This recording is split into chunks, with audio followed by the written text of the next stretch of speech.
Bonamé, un estilo que cautiva. Línea de ropa, zapatos, sombreros de paja toquilla, bolsos y accesorios.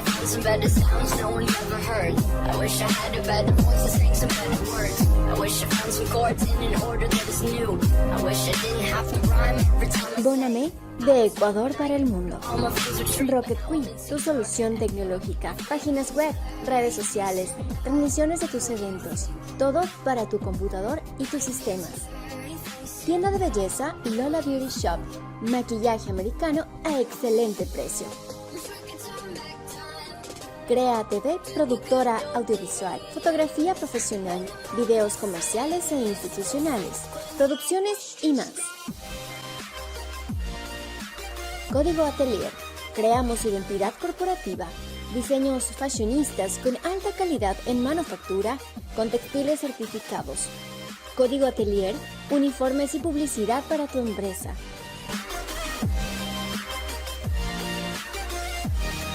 Tienda de ropa Cactus, camisetas con bordados personalizados. Contactos 099 11 04 71 7.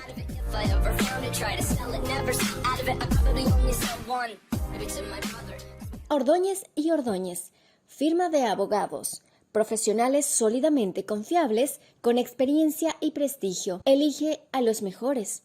Ordóñez y Ordóñez, firma de abogados desde 1873. Muy buenas noches, estimadas amigos, estimados amigos. Un martes más estamos en sintonía con el programa Punto de Encuentro de la página de Facebook La Mirilla S. Mucho se escucha hablar de la importancia de la participación de los jóvenes en la política, pero realmente nos preguntamos por qué es importante. Más del 50% de la población a nivel mundial tiene menos de 30 años, pero apenas el 2% de los legisladores elegidos son menores de 30 años.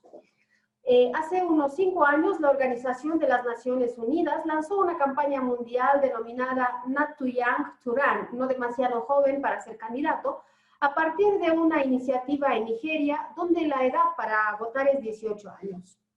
Pero la postulación para un cargo de elección popular puede ser a partir de los 30 años. Las opiniones al respecto pueden ser divididas. Es normal escuchar que alguien muy joven está poco o nada preparado y que por su falta de experiencia no sería un candidato o una candidata idónea para un cargo público. Por otro lado, muchos dirán que los jóvenes pueden aportar ideas frescas y mejores prácticas a la política. Me pareció interesante preguntarles a ellos mismos y para eso esta noche nos acompaña Constanza Jauregui Tama. Ella es estudiante de Derecho en la Universidad de Cuenca, embajadora de Ecuador ante la Asamblea Mundial de la Juventud, militante feminista y becada del Friedrich Ebert Stiftung FES ILDIS 2021. Muy buenas noches, Constanza, ¿cómo estás?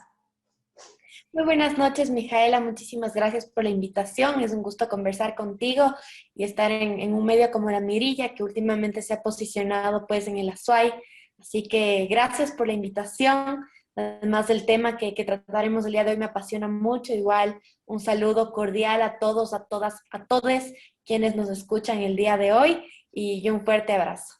Muchísimas gracias, mi querida, muchísimas gracias por querer compartir tu tiempo. Sé que estás comenzando, ¿no? El segundo año de tu carrera, el segundo ciclo, perdón. Pero quería comenzar la entrevista preguntándote, ¿cuál es el rol de la juventud en relación con la política? ¿Qué opinas? Bueno, es una pregunta un poco complicada y también una pregunta que tenemos que poner sobre la mesa, ¿no? Hay que decir que cuando la juventud se pone en marcha, el cambio es inevitable. Esto lo dijo un líder progresista argentino hace unos años, cuando la juventud empezó a movilizarse nuevamente después de años de permanecer callada y sin movilizarse. Entonces, eso primero. Y segundo, lamentablemente, el rol de la juventud el día de hoy es fundamental, pero es muy poco tomado en serio, ¿no? No se toma en serio a la juventud o creen que los jóvenes tenemos que remitirnos a la universidad únicamente sin tomar en cuenta toda la parte que es la militancia de la juventud el empoderamiento en causas políticas. Y al hablar de política, quiero recalcar, no hablo siempre de política partidista, sino de política como es el feminismo, el ecologismo, el sindicalismo, el trabajo de base, del levantamiento de procesos. Y esa es una de las cosas que a día de hoy nos preocupan, que a pesar de tener la energía, la experiencia, muchas veces nos falta, pero tenemos nuestros ancestros, ancestras de los que aprendemos todo el tiempo. Los jóvenes no somos tomados en cuenta al momento de realizar proyectos, al momento de ser contratados en un proyecto de investigación, al momento de militar como en un espacio más formal. Y yo creo que los jóvenes también hemos perdido este sentido justamente de vincularnos a las causas sociales debido quizás al desgaste del imaginario político que es tan frecuente en nuestros días, ¿no? Esta satanización de la política, esta satanización de los espacios políticos, como decía, no únicamente partidistas, sino del feminismo, una lucha que hemos visto últimamente que tiene mucho respaldo, pero también muchísimo rechazo, y no un rechazo normal de yo pienso distinto, sino un rechazo sumamente violento, reaccionario ante activistas, una violencia que ha escalado a niveles extremos y que nos ha dejado grandes penas en los últimos años, como fue en el 2020, más de 100 femicidios, que vemos que la violencia va escalando, y sin embargo, la juventud no se interesa por estas causas. Yo siento también que hemos perdido mucho esa sensibilidad de lograr sentir empatía por los y por las demás, de apropiarnos de las causas, por más que no sea un problema que nosotros vivimos. Y aquí me permito comentarte, por ejemplo, de la educación pública. Creemos que la defensa de la educación pública de las universidades estatales les corresponde a a las chicas que estudian ahí. Y no nos damos cuenta que es un tema que acoge y que aqueja a toda la sociedad. Desde los primeros años de vida, desde los 5 años de vida, el momento en que amenazan contra la educación superior, amenazan contra toda una sociedad, ¿no es cierto? Entonces, claro, también viene de esta suerte de que cada día somos más individualistas, de que nos dejamos consumir por un sistema que nos dice que el pobre es pobre porque quiere, que el que no estudia es porque no se esfuerza, que el que vive en precariedad o es explotado laboralmente es por tonto. Y ahí vemos pues no sé, esta promulgación de la violencia en todas las esferas que ha provocado la despolitización juvenil. Realmente somos pocas las personas jóvenes que nos atrevemos a hacer política de frente, y esto es bastante difícil. No es un lindo camino siempre. Implica romper relaciones con amigos, con familiares, con conocidos, que además se expresan mucho hoy en día en las redes sociales, ¿no? Creemos que todo lo que decimos en redes sociales es algo libre, que es nuestra libertad de expresión, y no nos damos cuenta cuando estamos ofendiendo a alguien más, cuando estamos acosando a alguien más, y cuando estamos intimidando, que es sumamente fuerte y ha sido un tema muy invisibilizado en los últimos años, que te dicen solo es un comentario negativo, solo es un me divierte, ¿no? Estas expresiones, estas reacciones que son las nuevas formas de expresión de la juventud y que generan un sistema violento y repercuten todas las opresiones que ya de por sí teníamos. Constanza, qué bueno que abordes esos temas, me parece muy interesante. ¿Cómo consideras tú que es el entorno propicio para la participación de los jóvenes en la política y en particular de las mujeres jóvenes? Yo te diría, Mijaela, que no existe un entorno propicio. Creo que debemos irlo construyendo, tenemos que generarlo. Y como te decía, no es un camino fácil, además teniendo en cuenta siempre la diversidad, ¿no? No hay un entorno propicio para todas las personas como si fuéramos una masa homogénea, sino que somos diversas, diversos, y de ahí parte también generar espacios propicios, pero bueno, me atrevo a decir en términos generales, espacios libres de violencia. Eso es fundamental para decir de un espacio sano, un espacio propicio, y para las mujeres es sumamente difícil, ¿no? Es complejo ser mujer y tener voz, así como en algún momento fue difícil ser mujer y tener voz y voto, ¿verdad? Y para llegar a eso la lucha no fue fácil, la lucha fue ardua, se llevó vidas, se llevó un montón de vidas de mujeres que se atrevieron a luchar. Entonces yo creo que un espacio propicio es donde podamos incidir, en donde tengamos voz, Y no únicamente que seamos escuchadas, escuchados, escuchades, sino también que nosotros podamos escuchar y nutrirnos de los conocimientos de la gente que nos rodea.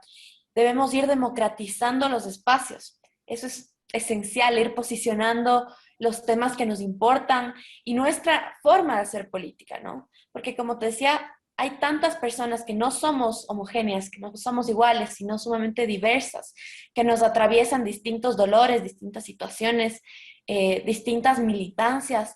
Entonces, el poder tener una mesa conjunta de debate, de diálogo respetuoso, generar una agenda pública diversa, en la que no todos estaremos de acuerdo en todos los puntos, vale decir, pero que justamente ahí radica esta democracia, ¿no? Este enriquecimiento de los unos con los otros en debate, en conversación, en café, en los espacios cotidianos. Además, yo creo que no tenemos que remitirnos a asambleas formales y estas cosas tan normalizadas. Política hacemos al caminar, política hacemos al escuchar música, política hacemos al escoger este libro y no este. Todo acto que hacemos es un acto político y las mujeres más que nunca creo que hacemos política con el simple hecho de tomarnos los espacios como este momento que estamos conversando para una red social, para un público, siendo mujeres diversas, teniendo posiciones distintas. Entonces, yo te digo, ser mujer en Cuenca, en Ecuador, es un tema difícil. Y más allá, ser una mujer joven, militante, mostrarte públicamente con tus ideas, pensar, sentir, el permitirte sentir y pensar y ser sensible en los espacios políticos en los que te exigen fuerza, rudeza, y todo este sistema político basado también en un modelo patriarcal, en un modelo capitalista, que te impone muchísimos paradigmas y dogmas de cómo puede ser y cómo no puede ser al hacer política, ¿no? Cuando uno decide militar, te dicen, nunca dejes que te vean llorar. El momento en que te ven llorar, perdiste la batalla, retírate, ¿no? Y también así limitan este poder ser humanos dentro de la política y mostrarnos humanos al resto de gente que es igual a nosotros, ¿no? Así es, mi querida. Siguiendo en la misma línea, ¿qué pueden hacer los legisladores, los gobiernos, los partidos políticos y nosotros como sociedad civil para aumentar esta representación de las mujeres y hombres jóvenes en la política? Bueno, yo creo que primero la sociedad civil tenemos que involucrarnos por más que a veces nos cueste, porque nos incomoda salir de nuestra zona de confort, nos incomoda cuestionar el statu quo y derrumbarlo más que nunca. Si es que estamos cómodos, cómodas en nuestros privilegios, ¿para qué necesitamos hacerlo, no?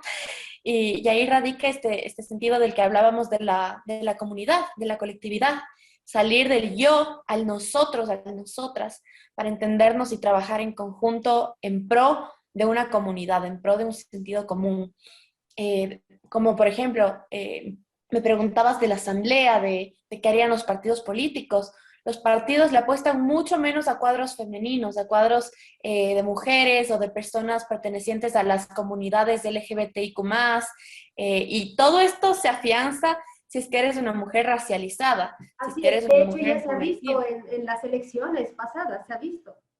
Exactamente, de 16 binomios, solo uno era mujer, y además aquí también tenemos que decir, el hecho de que una mujer llegue a un espacio político, un espacio de poder, no es garantía de que va a ser promotora de los derechos de las mujeres. Ahí tenemos el caso de María Paula Romo, la mayor opresora y alguien que repitió constantemente patrones sumamente violentos, patriarcales, coloniales, en contra de todo un pueblo, ¿no? Tenemos el ejemplo de, no sé, de Diana Salazar, de la vicepresidenta, que se opone a los derechos sexuales y reproductivos, e incluso se manda comentarios bastante eh, simbólicamente violentos hacia las militantes feministas. Entonces yo creo que es importante eso, analizar lo que sucedió en las últimas elecciones para asambleístas, por ejemplo. Si bien existe una ley de paridad de género, podemos ver que los partidos ponen a las mujeres, claro, sí, completan la paridad de relleno a veces, y ponen a las mujeres en espacios o en puestos que saben que no van a alcanzar un curul, ¿no es cierto? Si ponen a una mujer brillante, joven, de 19 años, digamos, para quinta asambleísta, saben que esa chica no va a llegar. Y claro, lo que dicen es, pero estamos empujando el cuadro, cuando sabemos que están desgastando y utilizando además a las jóvenes, a las mujeres. Eh, no siempre los partidos respetan la paridad y además, en caso de que una mujer logre un curul, por ejemplo, una mujer joven logre un curul, viene todo el fenómeno de la violencia política. O sea, ya llegaste al puesto y ahora mantente ahí, porque mantente con una serie de opresiones sobre ti. Me acuerdo que una de las asambleístas electas hace unos años decía que cuando ella llegó a la asamblea con 30 años de edad, un poco menos quizás, uno de los asambleístas que había sido anteriormente congresista, diputado, le había dicho, se perdió, la universidad es por allá. Entonces nos damos cuenta de que la violencia se repite constantemente. Yo creo que de hecho existen leyes, existe la ley de paridad de género, existe una ley que sanciona la violencia política. Ahora la cosa es aplicarlo y también hacerlo, democratizar ese conocimiento para que las ciudadanas, ciudadanos sepamos que tenemos ese recurso, ¿verdad? Asimismo, creo que debería existir una veeduría clara, una veeduría ciudadana que realmente saque a la luz lo que está pasando, que no, o sea, en términos exactos de derecho, no que fiscalice, no que castigue, pero sí que evidencie qué es lo que está pasando. Y si actualmente revisamos la conformación de la Asamblea para los próximos 4 años, podemos ver con claridad que tan solo un movimiento, que fue la Alianza UNES de Unión por la Esperanza, cumple con la paridad y tiene una mayoría de mujeres. Si no estoy mal, son 25 mujeres las que van a ocupar un curul en la asamblea.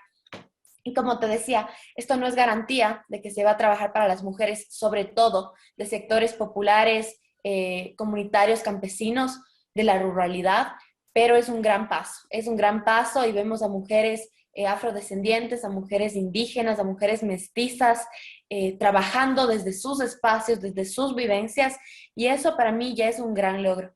Y en el caso de los jóvenes sucede lo que hablábamos anteriormente. Si bien primero no nos dan oportunidad o no fomentan la participación tanto de jóvenes, también pasa que los jóvenes, como estamos súper despolitizados, no queremos participar de política, ¿no? Nadie quiere que de aquí a 4 años le metan un juicio por quién sabe qué y termines los próximos 20 años de tu vida en la cárcel. Si a mí este rato me proponen, yo digo, pero ni loca. Además, con la arremetida del lawfare en América Latina, ser político para mí es un deporte de alto riesgo. Me da muchísimo miedo esa persecución y ese desgaste de las juventudes, sobre todo en la política partidista, en donde existe pues estos conflictos de intereses, esta satanización de la política, el creer que toda la política es corrupta y hace que los jóvenes nos desinteresemos, nos despechemos de la política y bueno, prefiramos estar en redes sociales o en otras cosas y no haciendo política que es nuestra responsabilidad social, nuestra responsabilidad ciudadana, para construir un sistema más justo, más equitativo, más digno. Bueno, ahí hay algunas compañeras, compañeros jóvenes que han llegado a la asamblea, me atrevo a decir, una mujer brillante, Jairén Noriega, con 24 años, es asambleísta. Está Kelber Salvador, igual un chico joven, brillante en Guayaquil y en Pichincha, respectivamente, que son chicos muy valientes que yo creo que representarán pues a la juventud y hay que respaldarles en el proceso. Claro, como decía antes, son muy pocos todavía los jóvenes que llegan a esos cargos. Constanza, desde tu experiencia, ¿cuáles son los métodos, algunos de los métodos alternativos más innovadores, como las marchas, a esta participación política formal que los jóvenes eligen para lograr el cambio y lograr ser escuchados? Bueno, sin duda las redes sociales. Las redes sociales han jugado un papel clave en los últimos años y en las últimas elecciones, ¿no? Hemos visto una presencia muy fuerte de candidatos en redes sociales, en Instagram, en TikTok, en Facebook, en Snapchat incluso, una cosa que ya estaba en desuso, pero vemos como que por este medio se relacionan con la juventud. Lamentablemente yo sí creo que se ha relegado la campaña para jóvenes a redes sociales, ¿no? Yo sí creo que podemos prestar más atención que 30 segundos Los estadistas dirán que probablemente no es lo óptimo, pero yo creo que sí podemos, que sí tenemos una posición, una formación que nos permita hacerlo. Y si no tenemos, pues a seguir trabajando en eso, chicos, chicas, chiques, porque a mí me parece una ofensa que reduzcan nuestra campaña a eso. Y sin embargo, ha sido un método muy innovador, muy chévere, que ha permitido, claro, llegar a un público, pero también un público atravesado por la cuestión de clase, porque no todos y todas las jóvenes están en las redes sociales, ni tienen el tiempo para hacer TikToks, ni tienen el tiempo para estar escribiendo artículos hermosos en Facebook, por más que es necesario y no deslegitimo esto, pero yo sí creo que también ha habido a la par, un fortalecimiento de los movimientos juveniles, estudiantiles, y eso a mí me alegra muchísimo. Cada día veo más colectivos de organizaciones feministas, ambientalistas, chicas de 12 años que ya se enuncian feministas y se ponen el pañuelo y llevan la lucha. Para mí es una victoria contundente, ¿no? Y estos son los métodos alternativos a la política partidista, por ejemplo. El hacer conversatorios por nuestro lado, hablando, yo no sé, sobre el neoliberalismo, sobre la crisis económica y tal, que nos ha permitido fortalecer un poco más la organización juvenil y utilizarla para avanzar, ¿no? Pero nuevamente lo que te decía, estos métodos, por más innovadores que sean, no llegan a todo el mundo y es por eso que siempre debe permanecer vigente la lucha callejera, la lucha presencial en las aulas, en los trabajos, en las militancias diversas que existen, ¿no? Este empoderamiento y tenemos que generar las condiciones para que esto suceda. Tenemos que generar las condiciones dignas para que todas y todos los jóvenes tengan la oportunidad de enunciarse políticamente. Porque si es que yo no tengo que meterme a la boca, probablemente no me interesa para nada la política. Estamos frente a una política de la urgencia, una política de que tenemos que conseguir vestimenta, alimento, educación, y después podemos ver qué tan coherente es nuestro argumento político. Después podemos ver si es que apoyamos a Smith o apoyamos a Marx. Primero necesitamos condiciones dignas tanto en la educación como en el trabajo, como en todos los espacios, en el deporte. El simple hecho de mantenernos vivos el día de hoy, en el caso de las mujeres, es un logro. Por todo el sistema que existe, entonces tenemos que trascender al trabajo comunitario, al trabajo de base.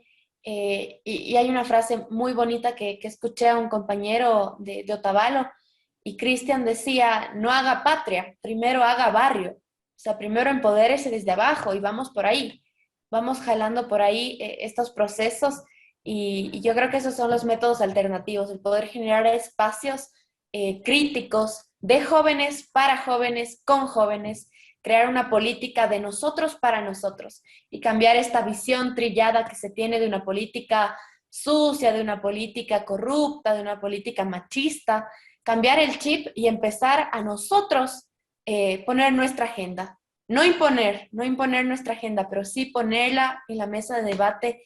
Y en esto quiero decir, por ejemplo, en el Azuay estamos inaugurando el Observatorio Juvenil de Políticas Públicas. Es el primer observatorio a nivel nacional con un carácter vinculante. Estamos este rato constituyéndonos para hacer una organización de derecho que fiscalice las acciones de la prefecta, del alcalde, de los concejales y concejalas. Y es algo que quizás no se le da la suficiente importancia, pero es una forma alternativa en la que los jóvenes hemos encontrado un refugio para hacer una política nueva, no una política nueva como la de Herbas, valga la broma, sino una política real, una política desde las bases. Muy interesante lo que me estás contando, Constanza, sobre todo de la implicación, ¿no?, de los jóvenes en todos los ámbitos de nuestra sociedad. ¿Cómo podemos medir mejor la participación política juvenil y esta influencia política? Yo creo que como te decía, mediante observatorios. No observatorios que nazcan de los gobiernos ni del Estado como tal, sino órganos que sean veedores participativos, oyéndonos, haciendo una valoración de nuestras opiniones, de nuestras visiones, pero también acompañando en la formación y abriendo espacios en los que podamos realmente interactuar siempre.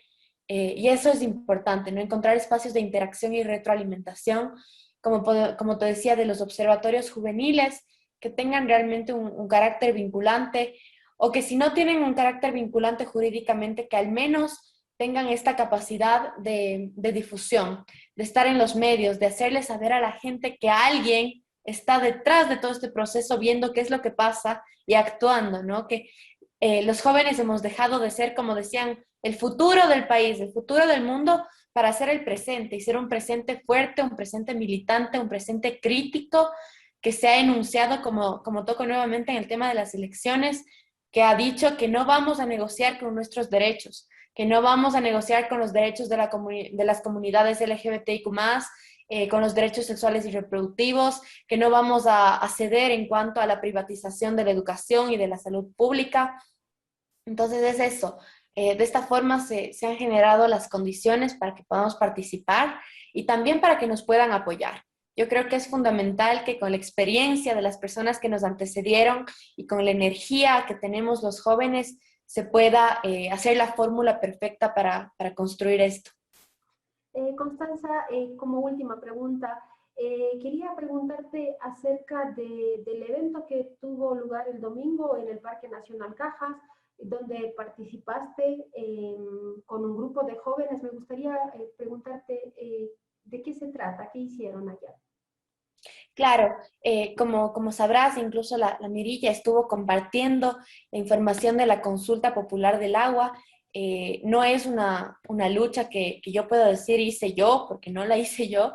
Fue algo ciudadano, algo colectivo. Yo creo incluso sin partidismos, sin ningún partidismo, por más que se intentó abanderar en su momento por parte de autoridades de la SUAY esta lucha. Fue una lucha que nació desde el pueblo, desde los estudiantes, desde las feministas, desde los ecologistas, y eso es algo primero que tenemos que reconocer, ¿no? Una lucha meramente ciudadana que se expresó en las urnas y le dijo con 80% sí al agua, sí a la vida, y eso fue súper fuerte.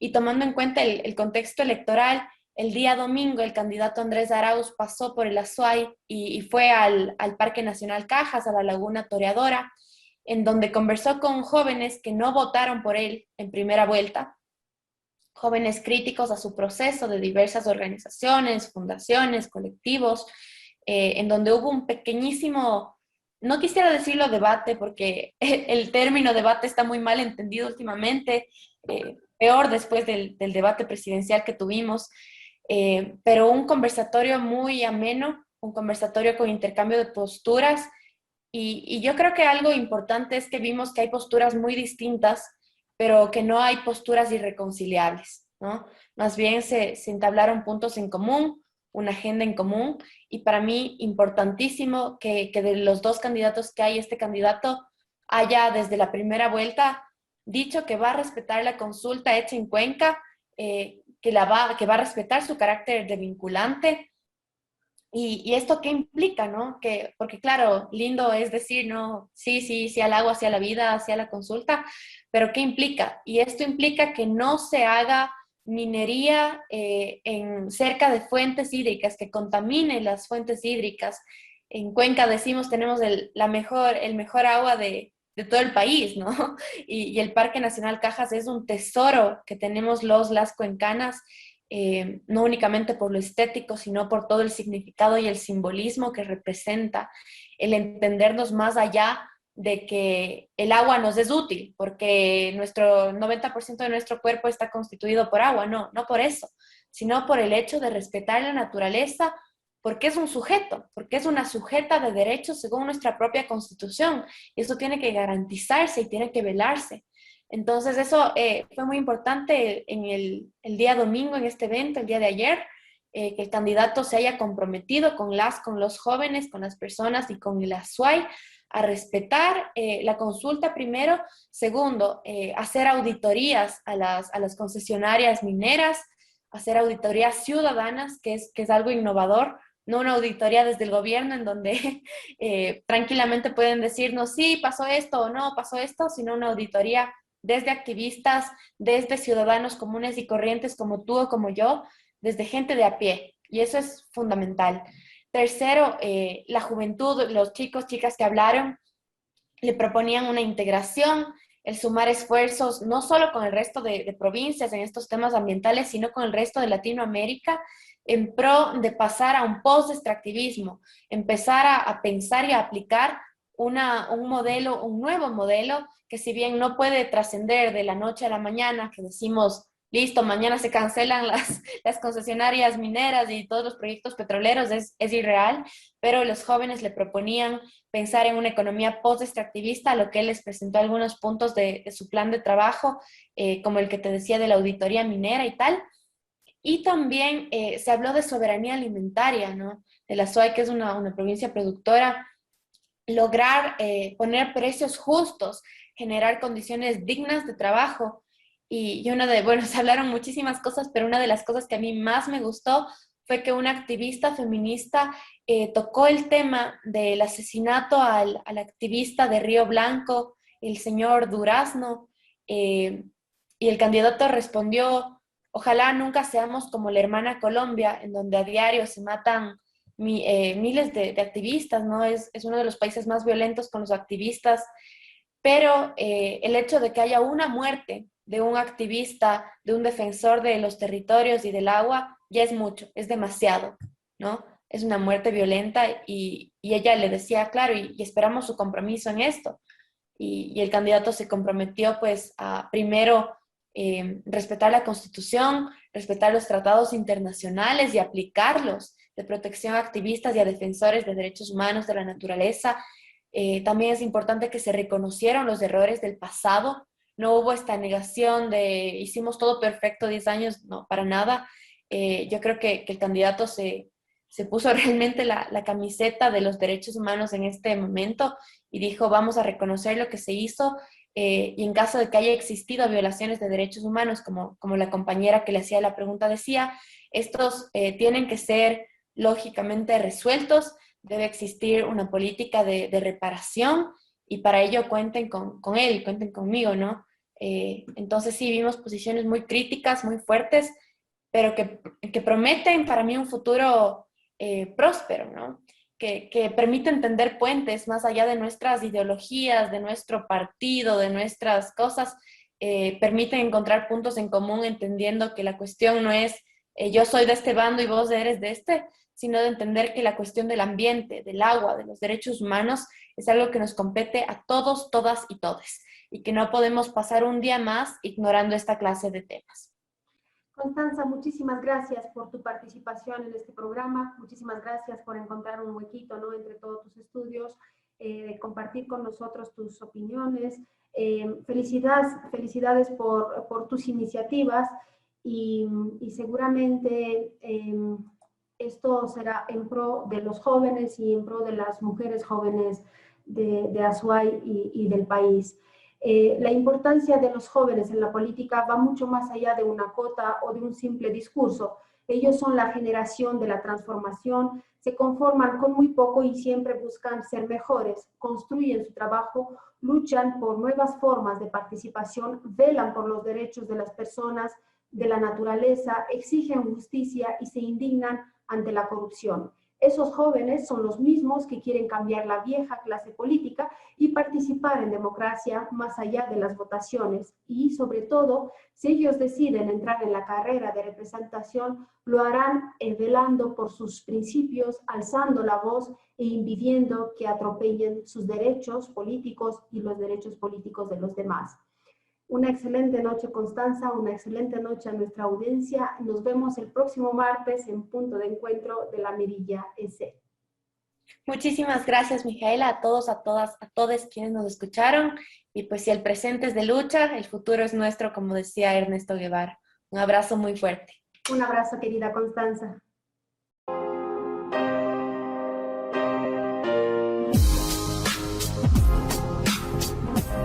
Bonamé, un estilo que cautiva. Línea de ropa, zapatos, sombreros de paja toquilla, bolsos y accesorios.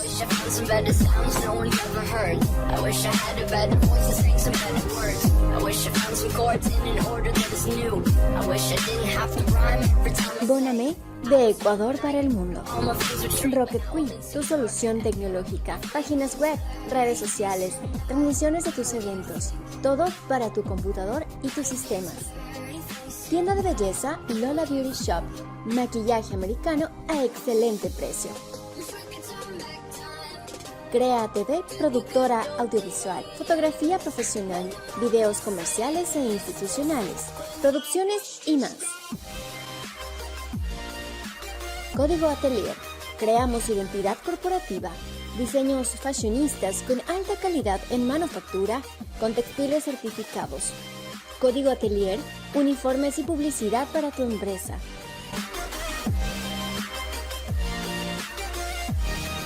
Tienda de ropa Cactus, camisetas con bordados personalizados. Contactos 099 11 04 71 7.